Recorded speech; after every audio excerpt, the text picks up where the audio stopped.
চেয়ে সহজ অ্যালগরিদম আর কোনোভাবে করা যায় না। তাহলে জাস্ট এখানে চিত্র যেটা লিখেছিলাম সেটাই কি করলাম, এখানে দেখে দেখে লিখে দিলাম। মানে কি হ্যাঁ নাকি কঠিন? আচ্ছা দেখো, অ্যালগরিদম করার সবচেয়ে সহজ টেকনিক কি? অ্যালগরিদম করার সবচেয়ে সহজ টেকনিক হচ্ছে এই যে আমাদের যে কয়টা এখানে এই চিত্রগুলো আছে, যে বক্স টাইপসের যে চিত্রগুলো আছে, সেই কয়টা আমরা এখানে কি লিখে ফেলবো, দাব লিখে ফেলবো সংযুক্তি ছাড়া। কি ছাড়া? তাহলে এখানে কয়টা আছে বক্স? 1টা 2টা 3টা 4টা 5টা 6টা 7টা 8টা 9টা। তাহলে আমার এখানে কয়টা ধাপ হবে?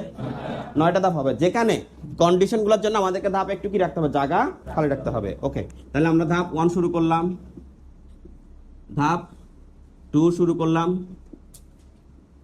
ধাপ 3, এখন 3 থেকে কিন্তু কন্ডিশন শুরু। তাহলে ধাপ 9।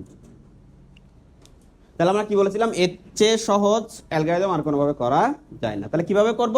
এই যে প্রথমে স্টার্ট, তাহলে আমরা এখানে কি লিখবো, কাজ শুরু। এই যে 2 নাম্বার ধাপে আছে ইনপুট a, b, c, তাহলে আমরা এখানে কি লিখবো, ইনপুট হিসেবে a, b, c এর মান গ্রহণ। ঠিক আছে না?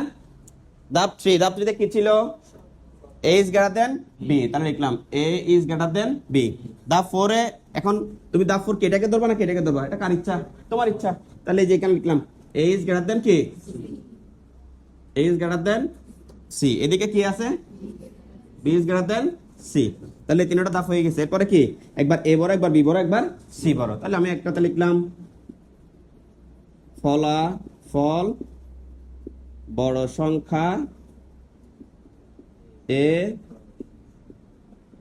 প্রদর্শন, ফলাফল বড় সংখ্যা বি প্রদর্শন, ফলাফল বড় সংখ্যা সি প্রদর্শন। এরপর আমাদের কি কাজ শেষ। দেখো তো এই অ্যালগরিদমটা কোনো ঝামেলা আছে? জাস্ট এখানে চিত্র যেটা লিখেছিলাম সেটাই কি করলাম, এখানে দেখে দেখে লিখে দিলাম। মানে এখানে কি স্টার্ট, কাজ শুরু। এখানে ইনপুট আছে, এই যে ইনপুট হিসেবে a, b, c এর মান গ্রহণ। এখানে a is greater than b আছে, a is greater than b, a is greater than c আছে, a is greater than c, b is greater than c আছে, b is greater than c। এরপর আমাদের কি, একবার ফলাফল a প্রদর্শন, একবার b প্রদর্শন, একবার c প্রদর্শন করছি। এরপর আমাদের কি স্টপ, কাজ শেষ। এতটুকু পর্যন্ত কোনো সমস্যা নেই। এবার আসো, এই যে এখানে যে a is greater than b লিখেছিলাম, এখানে তো আমাদের ইয়েস নো আছে, ইয়েস নো আছে না, যে হ্যাঁ হলে কোথায় যাচ্ছে, না হলে কোথায় যাচ্ছে। তাহলে দেখো, যদি a is greater than b, yes, yes মানে কি না, yes মানে কি হ্যাঁ নাকি? আচ্ছা, তাহলে এই যে যদি a is greater than b কি হয়, যদি a is greater than কি b হয়, তাহলে কি হবে, এই যে হইলে হ্যাঁ হইছে, তাহলে কি আসছে, এখানে আসছে।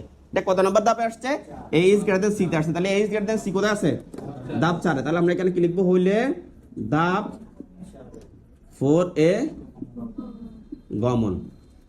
এখানে একটা লিখবো অন্যথায়। অন্যথায় মানে কি, ওই না রে, অন্যথায় মানে কি না। তাহলে এই যে অন্যথায়, অন্যথায় মানে না, না মানে কোথায় আসছে, b is greater than c তে। তাহলে b is greater than c কত নাম্বার ধাপে আছে, 5 নাম্বার ধাপে। তাহলে আমরা লিখবো অন্যথায় ধাপ 5 এ। এটা নিয়ে কোনো সমস্যা আছে, কঠিন? আচ্ছা, এর পরবর্তীতে ধাপ 4 এ চলে আসবো আমরা। ধাপ 4 এ a is greater than কি c, a is greater than c কোথায়, এখানে। তাহলে a is greater than c যদি হ্যাঁ হয়, তাহলে কি দেখাইছে, লার্জেস্ট নাম্বার a, মানে a সবচেয়ে বড় সংখ্যা। তাহলে a সবচেয়ে বড় সংখ্যা কত নাম্বার আছে, ধাপ 6 এ। তাহলে এটা কি লিখবো, যে এত হয় ধাপ কততে গমন, ধাপ 6 এ। বুঝছেন এটা? তাহলে আবার অন্যথায় কি তাই, কি তাই অন্যথায়, অন্যথায় কোথায়, যে নো, নো হলে সে কোথায় আসছে, মানে সি বড়। তাহলে ধাপ কত নাম্বারে, 8 এ। তাহলে অন্যথায় ধাপ 8 এ গমন। বুঝছেন? এবার চলে আসেন, b is greater than কি আছে, c আছে। তাহলে b is greater than c যদি এটা হ্যাঁ হয়, তাহলে কি দেখাচ্ছে, b বড়। তাহলে যে b is greater than c হলে, তাহলে এখানে কি যদি হয়, তাহলে b বড় কত নাম্বার আছে, ধাপ 7 এ। তাহলে এখানে কি হবে, ধাপ 7 এ গমন। তাহলে অন্যথায় কি হবে, অন্যথায় যদি এটা না হয়, তাহলে কি দেখাবে, সি বড়। তাহলে ধাপ কততে গমন, অন্যথায় ধাপ 8 এ গমন। বুঝছেন? এটা অনেক জায়গায় অনেক কমপ্লেক্স ভাবে আছে, অনেকভাবে আছে, কিন্তু এটা আমার থেকে সবচেয়ে ইজিয়েস্ট মনে হয়েছে। তোমরা কি বুঝতে পেরেছো এটা? কারো কোনো কোশ্চেন আছে? তাহলে অ্যালগরিদমটা বুঝছো? তাহলে আমি আবার একটু বলতেছি, আমরা ফ্লো চার্ট যেটা করেছি সেটাই এখানে কি করেছি, অ্যালগরিদমটা লিখেছি। লিখার পর এটার সহজ টেকনিকটা কি মনে আছে? এখানে যেই কয়টা বক্স আছে আমরা সেই কয়টা কি করে ফেলবো, দাব লিখে ফেলবো। কি ছাড়া? সংযুক্তি এবং প্রবাহ চিহ্ন ছাড়া। এগুলো ছাড়া যে বক্সগুলো আছে আমরা কি করব, সেই কয়টা ধাপ এখানে লিখে ফেলবো। ব্যাস, এবার সেই যে যে ধাপে যে যে কাজ করেছি সেগুলো এখানে লিখেছি। বুঝছেন এটা? কারো কোনো সমস্যা আছে? আচ্ছা, তাহলে দেখো আমি তো করিয়েছি এখানে এ ইজ গ্রেটার দেন কি দিয়ে, বি দিয়ে। তোমরা এখন করবা এই জায়গাটায় বি ইজ গ্রেটার দেন এ দিয়ে। বুঝো নাই? কি দিয়ে করবে? বি ইজ গ্রেটার দেন এ দিয়ে। ওকে, ঠিক আছে, তাহলে আশা করি সবাই বুঝতে পারছো।